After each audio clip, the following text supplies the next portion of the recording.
pada saya, Pak, saya akan membeberkan pokok permasalahan saya ini. Nanti kalau terjadi apa-apa, saya minta Pak Zaini sebagai penasihat hukum saya.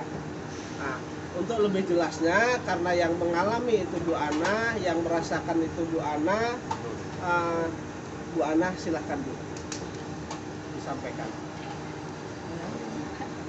Dari awal aja. Dari awal mulai mau hijrah. Awal saya ketemu beliau. Iya, awal ketemu sampai dengan nanti kejadian, terus kemudian cerai, nikah lagi, dan tata caranya. Iya, baik teman-teman, saya ketemu beliau itu 2011. Enggak, siapa di sini siapa aja. Si A si B itu sebutin aja. Namanya nggak apa-apa. Iya. Ustadz YM. Gitu, Pak. Iya, disebutin aja. Oke. Nomor terang juga Bu. Hah? Nomor terangnya. Nama terangnya, oke, Iya. Ustadz Yusuf Mansur. Tahun 2011 itu sekitar bulan, saya waktu itu seperti saya pernah ceritakan di podcastnya Pak Danso, saya kan pengen hijrah. Saya selalu nyebut itu dari dunia kiri, pengen ke dunia kanan. Kemudian saya ketemu beliau itu dikenalkan sama teman di Jogja.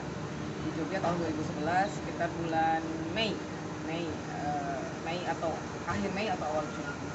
Nah, waktu itu pas dikenalkan itu teman saya bilang kalau mau berguru sama beliau gitu kan, kurang lebihnya. Ya udah, itu 3 hari sebelum saya berangkat ke Singapura. Kemudian saya berangkat liburan dulu sama teman-teman, pulang dari Singapura itu hari Minggunya kalau nggak salah itu Kamis ya. Nah, kita tukeran telepon gitu ya Pak, boleh ya Pak? Iya. Ya, tukeran telepon dulu BBM. Iya. Setelah BBM, kemudian terjadilah komunikasi. Disitulah saya mulai mengenal beliau mulai sering chat. Kemudian 2 minggu kemudian saya berangkat lagi ke Singapura. Nah, pas pulang dari Singapura yang kedua, itu saya diminta untuk nemuin beliau di Jakarta, karena kan memang berhentinya di Jakarta. Jadi saya nggak lanjut ke kota saya. Saya dijemput sama, aku nggak tahu supirnya mungkin ya. Supirnya, jadi saya pulang dari Singapura, teman-teman pulang ke kota, saya dijemput beliau, kemudian saya disuruh nemuin beliau. Nah, terus di pertemuan kedua itu langsung beliau itu bermaksud untuk meminta untuk jadi karena saya ada niatan pengen hijrah, kata beliau kalau mau saya ajarin itu nggak boleh berduaan. Jadi kalau berduaan itu haram, jadi harus halal dulu. Halal itu artinya menikah gitu ya Pak. Iya. Nah, menikah. Saya waktu itu sempat nanya, kalau nikah berarti harus temuin bapak saya dong, kan? Kata beliau, nggak usah, kamu kan janda. Oh, jadi gimana? Nah, kemudian beliau jelaskanlah nikahnya ala beliau gitu ya Pak. Iya.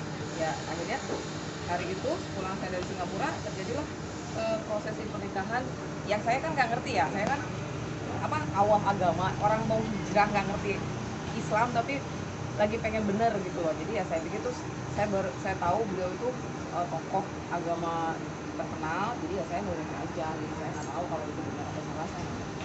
Jadi saya nurut aja. Malam itu tanggalnya sekitar awal Juni, saya harus flashback lagi, tapi di 2011 terjadilah prosesi pernikahan itu setelah saya dari Singapura. Nah, oke. Saya pikir setelah pernikahan itu terjadi, apa yang beliau janjikan, kemudian apa yang saya wujudkan itu akan terjadi. Umpamanya dibimbing, ketemu dalam posisi sudah halal kan boleh dong berdua ya kan. Kemudian pada saat berdua dibimbing lah atau ditanya gimana sih layaknya kalau pasangan ke pasangannya, apa nanya makan lah atau apalah. Dan ternyata selama perjalanan saya menikah sama beliau nggak ada seperti itu, kecuali hanya dihubungi ketika aja berkata. Sampai akhirnya terjadilah perceraian melalui BBM juga. Semuanya. Oke. Kalau ditanya kerugian saya banyak banget. Saya dinikahi beliau itu di saat usia produktif 34 tahun sebagai seorang sekretaris direktur. Saya biasa keluar negeri. Kemudian ada sebelum dicerai itu beliau menjanjikan pekerjaan. Jadi apa yang saya ceritakan di podcast pada saya itu memang real, itu kenyataan. Saya dijanjikan pekerjaan. Saya pikir namanya udah jadi pasangan, kalau ngasih kerjaan nggak ecek-ecek dong. Apalagi saya kerjanya juga nggak ecek-ecek. Pindah ke Jakarta, kemudian dikasih pekerjaan. Tapi ternyata begitu September saya ngajuin resign, 2012 ya, 2012 atau 2013 saya lupa, resign. Dan November tanggal 2 saya masih ingat banget, November tanggal 2 saya dicerai ya gitu. Jadi saya kehilangan momen banyak banget, kerjaan, waktu. Kemudian kalau dinilai dari kompensasi, sedih banget saya. Jadi yang dialami oleh Bu Ana, apa yang sudah diceritakan tadi, kalau dari teman-teman ada yang kurang jelas, silahkan ditanyakan. Mungkin siapa dulu yang bertanya, mungkin 3 dulu ya, 3 orang dulu gitu. Tadi soal ini. Nggak ada siapa-siapa. Berarti tidak ada penghulu, Nggak ada. wali nggak ada? Nggak ada. Jadi Gitu mungkin diceritakan kayak yang kemarin, misalnya posisinya Bu Ana di sana di nikahnya itu di mana, ruangannya di mana, kemudian prosesi pernikahannya bagaimana? Cuman beliau aja sama saya. Kedua doang. Aku iya berdua aja. Apa namanya, bahasanya saya lupa. Di mana lokasinya? Di Jakarta tapi saya lupa nama Daerahnya? tempatnya. Jakarta Selatan? Pusat dari bandara, tadinya dari bandara tuh sekitar 30 menitan, pokoknya kota deh. Tapi Mbak tidak curiga kenapa pernikahan tidak ada penghulu gitu kan, dan hanya berdua sah menikah gitu loh? Enggak, karena aku nggak ngerti. Jadi dari Aku nggak ngerti. dua itu langsung diajak dan langsung mau. Ya, Atau gimana? ya karena aku sih mikirnya simpel aja. Oh, memang kalau kan memang beliau tidak menyentuh saya sebelum prosesnya itu, jadi harus halal dulu, bahasanya harus halal dulu. Gitu aja sih. Itu di rumah atau di hotel? Di hotel, tapi saya lupa nama hotelnya, tapi hotel bagus sih. Cuma aku lupa di Jakarta Pusat. Di kamar atau di lobi atau di Di mana? kamar. Di kamar, Ya. langsung menikah gitu. Iya, Untuk video nggak ada? enggak ada. Itu belum benar berdua nggak ada ajudan mungkin Ya di bawah nunggu. Di bawah. Saya lupa namanya juga. Tapi ada yang nunggu di bawah. tapi kalau seiring berjalannya sekarang Mbak Ana tahu misalnya belajar agama Mbak Ana itu pernikahannya yang sah ideal kah waktu itu atau hanya cuma iming-iming saja? Jadi gini teman-teman, Bu Ana bercerita kepada saya bahwa Bu Ana ini baru pulang dari Singapura. Kemudian pada saat di Singapura, Bu Ana ini BBM-an, kemudian pulang dijemput oleh gak tahu ajudan atau sopir. Kemudian awalnya akan di hotel di dekat bandara, tetapi di bandara ternyata penuh. Lalu Bu Ana ini katanya diajak ke hotel di sekitar Jakarta Pusat. Lalu di dalam kamar itulah mereka menikah ala yang bersangkutan itu. Tapi karena Bu Ana ini tidak paham agama, Bu Ana itu menganggap pernikahan tanpa wali, kemudian tanpa penghulu itu dianggap sah gitu. Iya, seperti itu yang diceritakan kepada saya. Jadi orang yang nggak tahu, kemudian diajak orang yang tahu, merasa bahwa itu sah.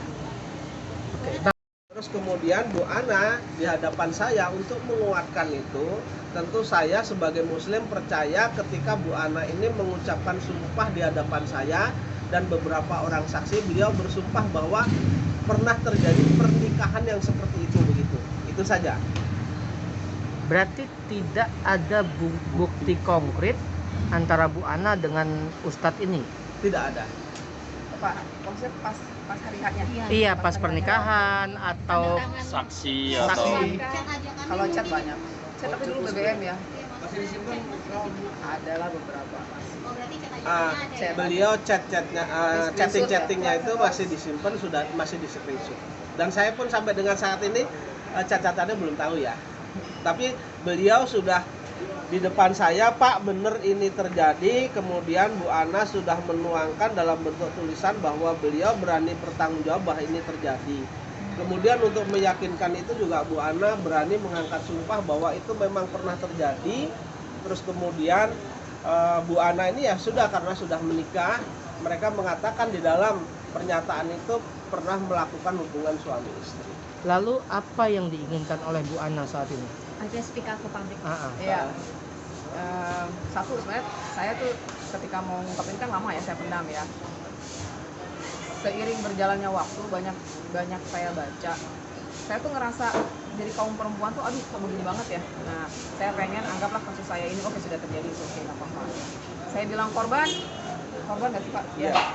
Mudah-mudahan mudah-mudahan dari kasus saya bisa diambil hikmah, jangan sampai terjebak atau terkesima, tersimpati jika suatu saat ada orang besar, mereka orang besarnya nggak tahu siapa ya Pak ya, oknum, kemudian mengajukan seperti yang saya alami. Oke, Bu Ana kan menikah 2011 ya, 2013 diceraikan oleh dia. 2013 sama Ya. Selama 2 tahun itu kan sering bertemu ya. ya. Apakah Bu Ana tidak memiliki bukti berduaan gitu dengan dia, ataukah dia melarang gitu? Nggak boleh. Berarti dia melarang. Suara bukti Voice suara voice ada.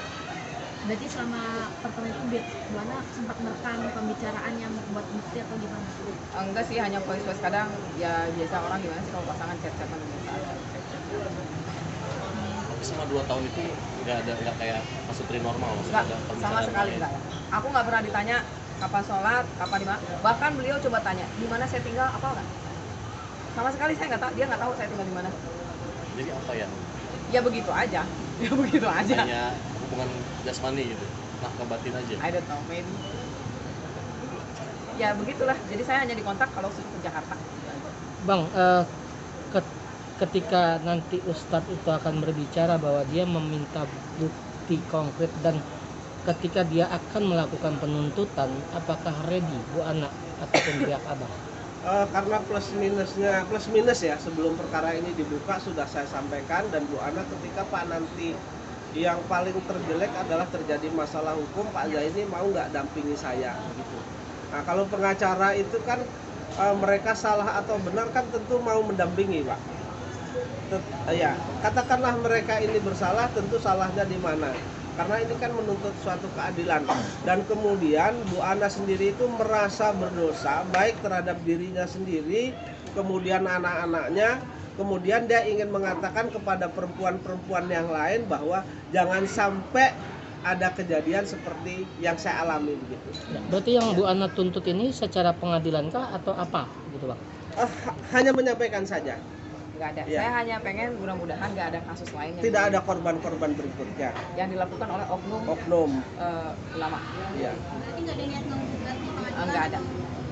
Pidana gitu. Nggak ada, karena ini kalau masalah sah atau tidak menikahnya ini kan saya juga tidak bukan apa ya bukan apa Kapasitas. bukan kapasitas saya untuk menilai, tapi menikahnya ini di luar yang biasa dilakukan ya.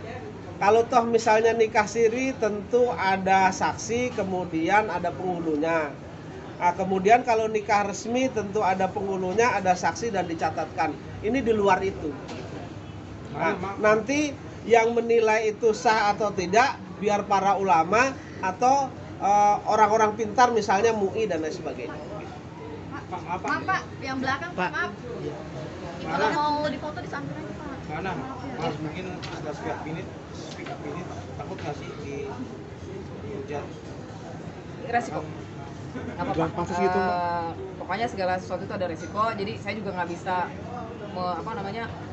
mengumpulkan atau menggiring opini harus semua membela saya, terserah netizen. Mau menghujat, monggo, tapi saya hanya menyampaikan kebenaran aja. Mudah-mudahan nggak ada perempuan yang ngalamin kasus kayak saya, itu aja sih tujuan utamanya.